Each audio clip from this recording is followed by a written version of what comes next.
एक ऐसा तपस्वी जिसने रामायण जितवाई, श्री कृष्ण से युद्ध किया और श्री राम की सेना को समुद्र पार करवाया। वह श्री राम से भी मिले, श्री कृष्ण की शादी भी करवाई और वामन अवतार के भी दर्शन किए। उसने रामायण भी देखी, महाभारत भी देखी, विष्णु के 9 अवतारों से भी मिले, लेकिन कभी बचपन नहीं देखा। आखिर ऐसा कौन हो सकता है जिसने तीनों युग देखे हों लेकिन कभी मरा नहीं? कहते हैं श्री कृष्ण से आज तक कोई जीत नहीं पाया, लेकिन एक तपस्वी ऐसा भी था जिससे स्वयं नारायण के अवतार हफ्तों तक लड़ने के बाद भी नहीं जीत पाए। उन तपस्वी की शक्ति इतनी थी कि एक मुक्के में रावण को बेहोश कर दिया था, और ध्यान इतना गहन कि 2 युगों तक एक ही गुफा में तप करते रहे। आखिर किस लिए? सिर्फ नारायण के अगले अवतार से मिलने के लिए। ऐसा कैसे हो सकता है कि कोई तपस्वी भी हो और युद्ध भी करता हो जिसे ब्रह्मा जी ने बनाया हो और शिव जी ने अमृता का वरदान दिया हो? यह कथा जन्म लेती है सृष्टि के उस समय में जब न समय होता था, न पृथ्वी और न देवता।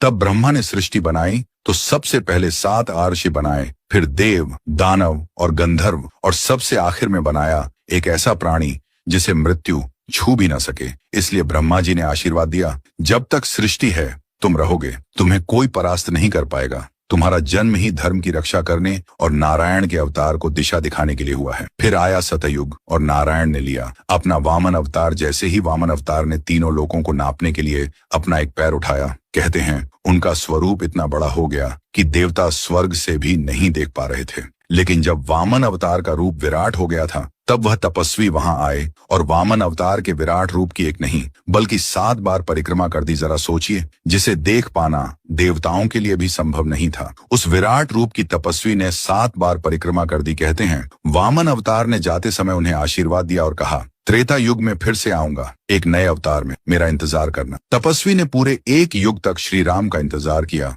और जब श्री राम का रावण से युद्ध हुआ तो उन्हीं तपस्वी ने एक मुक्के में रावण को बेहोश कर दिया था। श्री राम ने जल समाधि लेने से पहले उन्हें आश्वासन दिया कि मैं द्वापर युग में तुमसे मिलने आऊंगा। लेकिन तपस्वी ने पूछा, प्रभु मैं आपको पहचानूंगा कैसे? तब श्री राम ने कहा, जिस भी योद्धा को तुम परास्त न कर सको, समझ लेना कि वह स्वयं मेरे ही अवतार हैं। यह सुनने के बाद तपस्वी एक गुफा में चला गया और दिन रात तप करते हुए बस एक ही विनती करता कि मुझे नारायण के दर्शन हों। फिर आया महाभारत काल। द्वापर युग नारायण ने श्री कृष्ण अवतार लिया और शुरू होता है तपस्वी के साथ एक ऐसा महायुद्ध जो रामायण और महाभारत दोनों से अधिक दिनों तक चला। श्री कृष्ण न हार मानने वाले थे और न तपस्वी थक रहे थे। तब युद्ध के 28वें दिन तपस्वी ने पूछा, सच सच बताओ तुम कौन हो? श्री राम ने मुझे वचन दिया था कि मुझे सिर्फ उनके अवतार ही हरा सकते हैं। तब श्री कृष्ण ने अपना श्री राम रूप दिखाया। तपस्वी ने श्री कृष्ण से आशीर्वाद लेते हुए एक विनती